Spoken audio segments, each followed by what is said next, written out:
Olá, hoje você ficará perplexo, surpreso e um tanto quanto que extasiado com o que você vai ouvir nesse vídeo. Um relato chocante de mais uma vítima da Igreja Universal do Reino de Deus. Bem, antes deixa eu me apresentar para você que não me conhece. Eu me chamo Nathan Silva, sou um ex-bispo da Igreja Universal do Reino de Deus e eu estive durante 20 anos vivendo nos bastidores desse sistema fétido, religioso e destruidor de vidas e de lares. Bom, eu estarei relatando essas experiências de tudo que vi e do que vivi e jogando a luz da verdade sobre as trevas dos bastidores dessa instituição, tá bom? Ao terminar de assistir esse vídeo, caso você goste, eu quero te pedir que você dê um like, uma curtida, tá bom? E também que você venha compartilhá-lo com o maior número de pessoas possível, se engajando nesta causa, sendo um canal de bênçãos para outras pessoas. Tá certo assim? Bom, eu quero também pedir que você se inscreva no meu canal, porque eu quero sempre trazer para você materiais exclusivos para os meus inscritos, tá bom? Com toda exclusividade eu vou preparar esses materiais e também você será notificado todas as vezes que eu publicar aqui um vídeo novo, tá bom assim? Bem, então vou acompanhar aqui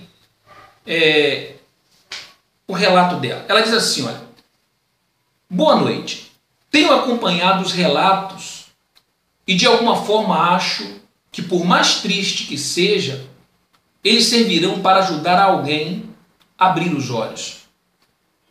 Meu nome, e aqui ela dá o nome dela e me autorizou a divulgar o nome dela. Mas mesmo assim, tendo a autorização dela, eu vou preferir mantê-la, tá, no mais absoluto sigilo. E ela diz assim: sou casada, meu esposo entrou na obra com 16 anos no ano de 1988.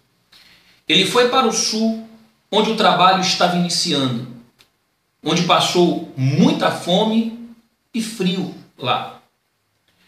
Nós nos conhecemos, eu era obreira, pouco tempo nos casamos, ainda nova, com 17 anos, e se iniciou uma vida de problemas e frustrações, onde eu me sentia oprimida, porque não podia ter contato com a família.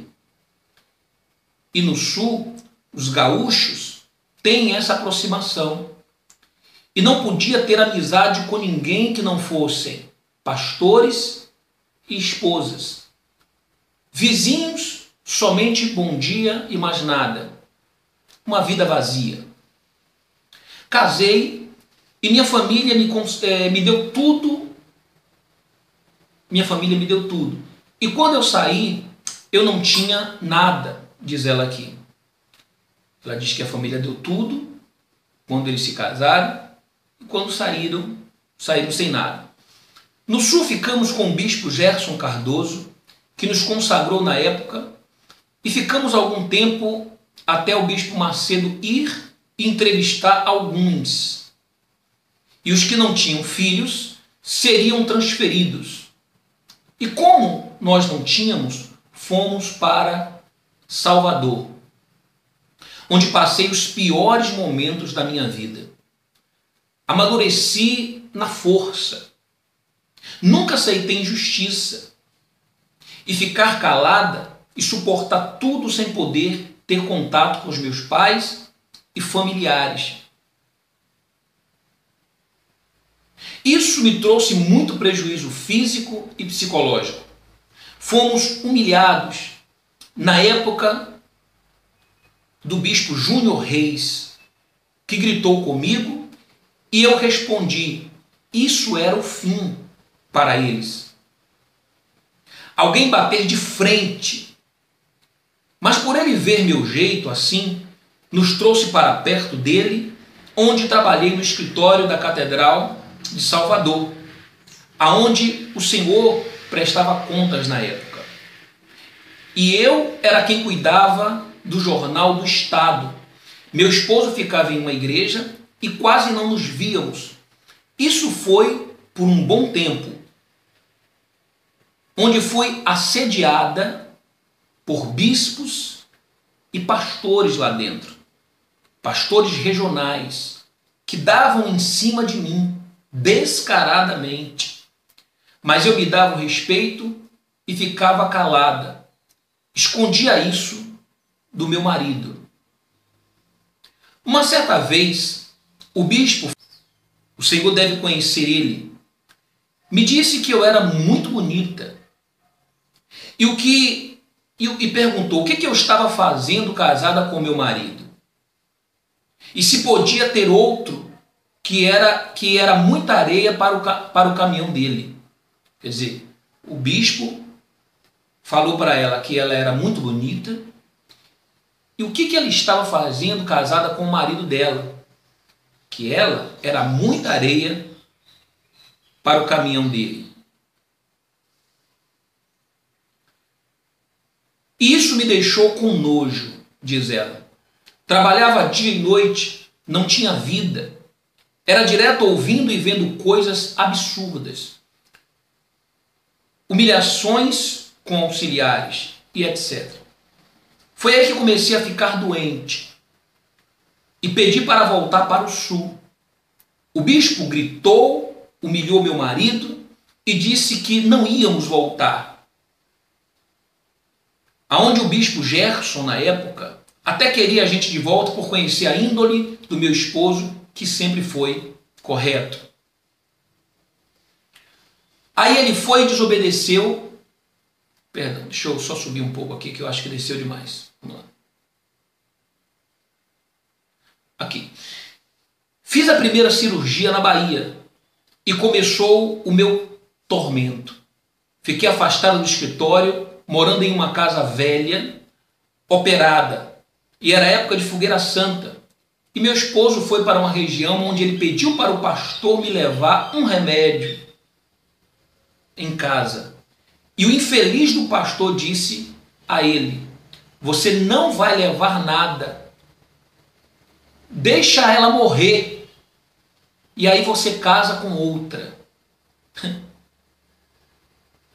Aí ele foi, desobedeceu a ordem do tal pastor e quase foi punido por isso. Queria transferir a gente para o interior sem condições de nada. E eu com pontos na barriga. Fui até o bispo e falei. Aí ficamos na sede.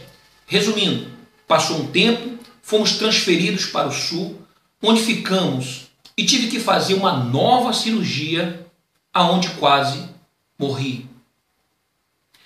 Eles colocaram o meu esposo na política, mas ele não quis ficar por ver tanta sujeira.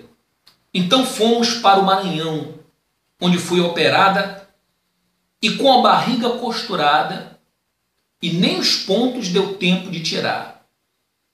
Lá era precário, cidade onde não tinha hospital. Eu tinha que tirar água do poço com balde. A barriga corria sangue e sofri calada até não aguentar mais. Estou chorando porque fui relembrar isso tudo. Dói relembrar.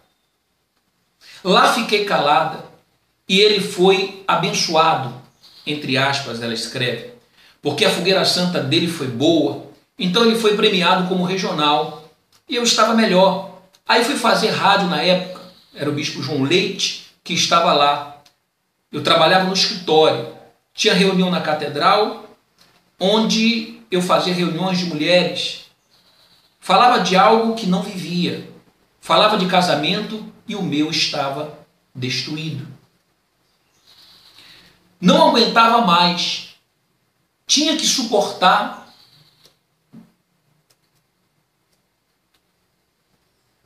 Porque se saísse da obra, ele faria o quê? Desempregado. Eu larguei estudo e larguei tudo para servir a Deus. Eu comecei a adoecer novamente e minha menstruação saía pelo umbigo. Vou repetir. A minha menstruação saía pelo umbigo, relata ela aqui. E meu esposo não sabia, porque ele não tinha tempo para mim. Tinha que pegar o mês. Senão, perdia tudo. Reunião de pastores, uma humilhação. Quem não pegasse o mês, perdia e era colocado de pé na frente de todos. Meu marido descobriu como eu estava, porque quando ele chegou, eu estava no hospital mal. E o médico falou que não poderia me operar, porque não foi ele quem tinha feito a última cirurgia. E houve um erro médico. Então, ele foi até o bispo João Leite, que me mandou sozinha para São Paulo fazer tratamento, onde o bandido do Romualdo, ela diz aqui, colocou todos os pastores e esposas juntos e humilhou um por um. Homem nojento, podre, grosso, estúpido. Esposa chorando, criança doente. Na época, uma esposa estava na UTI com morte cerebral. Ouçam isso. Ouçam isso, Brasil e mundo. Ouça como os bispos da Igreja Universal do Reino de Deus, a liderança, qual o tratamento que eles dão aos pastores. E se relata de uma esposa, ex-esposa. Tá certo? Uma ex-esposa. E ela diz assim, na época, uma esposa estava na UTI com morte cerebral. E eles mandaram desligar os aparelhos para acessar os gastos. E o marido dela assinou por ser responsável. Passaram-se 15 dias que ela morreu e ele já estava noivo de outra. Resolvi voltar para o Maranhão, mas não fiquei em São Paulo. Então piorei e a esposa do João Leite me ligou, a Carla, me ligou e disse, sempre você, me diz, por que você não tira seu útero e o seu ovário, já que não serve para nada e você não pode ter filhos? Minha mãe, revoltada, não sabia o que se passava. Eu desligava, não atendia, com medo dela descobrir. Então, ela ligou e falou com ele, o João Leite, e disse, se eu morresse, ela ia na imprensa denunciar tudo. Ele, para não ter problemas, falou que se eu voltasse para o sul, o meu marido teria que sair do altar. Então, ele preferiu sair para cuidar de mim. Voltei sem nada, decepcionada. Ele disse que meu marido ia ficar na sede de Porto Alegre. Era para falar com o Darlan, que na época era o bispo de lá. Chegamos sem nada e ele nem nos atendeu. Fomos para a casa da minha mãe e lá ficamos. Meu marido foi humilhado. Ele, o Darlan, era racista, nojento, e disse que ele não podia nem comer na sede porque não era mais pastor. Porque decidiu sair para cuidar de mim. E o bispo só mandou a gente ir para o sul e não falou nada, que o meu marido estava fora da obra. Ele não roubou, não traiu e foi tirado por nada. Minha família se revoltou, queria que colocasse na justiça, mas ele tinha medo de fazer isso. E o bispo Antônio Bulhões foi quem estava voltando para Brasília na época e mandou a gente ir para São Paulo. E nos ajudou dando um emprego para ele e um para mim. Eu dormia em um quarto do lado da sede da João Dias. E se colocasse na justiça, eu perderia o emprego. Fiquei trabalhando no convênio da igreja, na parte onde autorizava a vasectomia de adolescentes que entravam para a obra e já tinham que entrar sim, operados. Pedi as contas. Meu esposo saiu do trabalho porque começamos a frequentar outra igreja e eles não aceitavam isso. Mas nunca mais foi a mesma. Foram inúmeros problemas no casamento, na minha saúde. Hoje estou bem. Tive um filho porque meu marido não fez a vasectomia que eles marcavam. Mas ele não ia porque eu não podia ter filhos, até que Deus me deu depois que saí dessa vida injusta. Hoje estamos bem, tenho meu filho e conheci o que é Deus sem essa opressão. Não, sem essa opressão. Aí ela diz aqui, na Universal eu conheci o diabo e não Deus.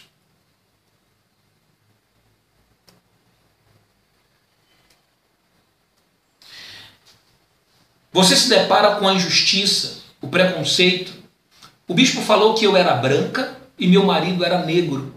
E nunca ia dar certo, porque casei com alguém diferente. Mas eu casei com um homem de caráter. E hoje eu tenho minha vida, minha família, meu esposo, ele tem uma profissão. Demos a volta por cima pela misericórdia de Deus. Quando você sai, você é amaldiçoado, pisado. Ele foi segurança da igreja, onde o filho do Edir Macedo, o Moisés, tinha um apartamento para ele receber as amizades dele. E muita coisa que me vem à memória e outras que nem dá para relatar. Espero ter ajudado. E ela diz aqui que Deus abençoe o Senhor. Parabéns pela coragem de colocar para fora os podres dos bastidores desta seita. Tenho até hoje marcas. Sabe? E o pior foi depois. E aí ela vai relatando mais aqui, para não ficar extensivo. Então eu vou parar por aqui. Até porque cada vez que nós vamos lendo relatos, histórias como essa, tá? Nós vamos ficando indignados. Essa é a Igreja Universal que você não vê, que eles escondem de você. Na televisão, na sua mídia, eles colocam os testemunhos. Aquele 0,0001% de pessoas que foram abençoadas por Deus. Tá certo? E eles roubam a glória de Deus e atribuem esses testemunhos à instituição, orientando essas pessoas, após darem os seus relatos, dizerem: eu sou a Universal. Mas eles omitem, eles escondem os milhões de testemunhos como esses que eu tenho dado vez e voz através aqui desse canal. Eu diria para você de cátedra, lhe afirmo com toda certeza que o maior é o número daqueles que se encontram fora, carregando marcas como essa, eternas, que deixarão cicatrizes. Deus os tem curado, porque esse sim é misericordioso, esse é bom, esse é justo. E observe que todas essas pessoas, elas fazem questão de dizer: hoje eu estou bem, hoje meu casamento está bem, hoje eu não podia ter filhos, hoje eu tenho filho, hoje eu era oprimido, hoje eu estou feliz. Quer dizer, existe vida após a Universal.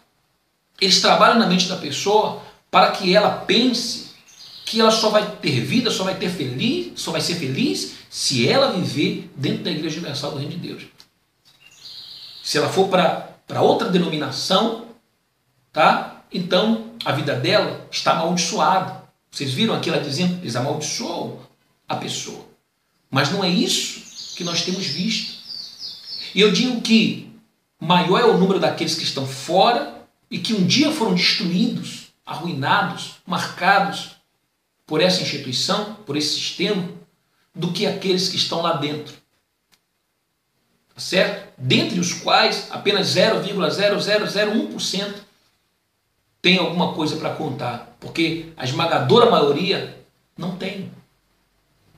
Então, é muito fácil para quem está de fora, para aqueles que nunca viveram situações como esse casal viveu, de preconceito, porque ela era branca, ele era negro. E tem um vídeo que eu falo sobre a discriminação e preconceito dentro da Igreja Universal do Reino de Deus, e eu recebi comentários de pessoas dizendo: não, Eu não vejo isso aqui dentro da igreja, não. Ora, claro, você está cego. Você está cego. Colocar uma venda nos seus olhos.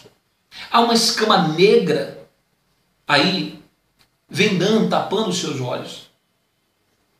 Escama essa que estavam nos olhos dela, que um dia também estavam nos meus olhos, mas essas escamas negras caíram. E hoje nós enxergamos. Hoje nós enxergamos um novo evangelho. Não mais o evangelho da lei, da opressão, da escravidão, da discriminação, do preconceito, do racismo, do trabalho escravo e desumano. Hoje nós conhecemos um evangelho da graça. Porque esse é o novo evangelho da nova aliança. Um evangelho onde Deus não exige de você, tá, sacrifícios. Eu vou gravar um vídeo onde eu vou estar falando sobre qual é a verdadeira igreja, qual é o verdadeiro evangelho. Você que tem me perguntado, é uma das perguntas que eu mais recebo. As pessoas dizem assim: o senhor tem orientado a gente a sair, ou melhor, o senhor tem orientado a gente a abrir os olhos, porque sair ou não sair é uma decisão sua. Fique bem claro isso. A vida é sua, o dinheiro é seu, o casamento é seu, os filhos são seus, a família é sua. Então eu tenho orientado, eu tenho aberto os seus olhos, tá? Mas o sair ou não, aí é um problema seu. A decisão é sua, a escolha é sua, porque a vida é sua. Tá certo? Agora, muitas pessoas têm perguntado: e para onde eu vou? Qual é a igreja certa? Então eu vou gravar um vídeo falando para você qual igreja que você deve ir. Qual a igreja certa? Tá bom? De acordo com Jesus, com a sua palavra. Tá bom? Você vai entender a diferença do evangelho que ensina a Igreja Universal do Reino de Deus e do verdadeiro evangelho. Você vai se surpreender e vai passar a viver sem esse peso nas costas de cobrança. Tá certo? Bom, é triste, mas é mais um relato, tá? Inclusive eu poderia aqui citar o nome dela, ela me autorizou, mas mesmo assim, com autorização, eu achei melhor não fazê-lo, tá bom? E quero dizer aqui, continue enviando os seus relatos, tá bom? Se você desejar, tá? Que ele sirva de um alerta e até de um encorajamento para outros tomarem a mesma atitude que você tomou e não viverem mais escravos, como essas pessoas viviam, certo? Caso você gostou desse vídeo, então dê um like aqui embaixo, tá? Curta, compartilhe com o maior número de pessoas possível, para que esse evangelho que tem sido pregado aí, mundo afora, as pessoas venham serem alertas para ele, tá? E que você também se inscreva aqui no meu canal, tá bom? Eu vou preparar sempre materiais exclusivos, apenas para você que foi inscrito aqui no meu canal, tá bom? Porque aí eu vou saber que você que se inscreveu, realmente você está interessado nesses conteúdos. Então eu vou preparar conteúdos exclusivos aqui para esse canal, tá bom? E também você será notificado sempre que eu publicar um vídeo, instantaneamente você será notificado acerca do mesmo, tá bom? Que tem uma nova publicação de um novo vídeo, tá certo assim? Um forte abraço a todos então, até o próximo vídeo e saibam que os melhores anos da sua vida ainda virão.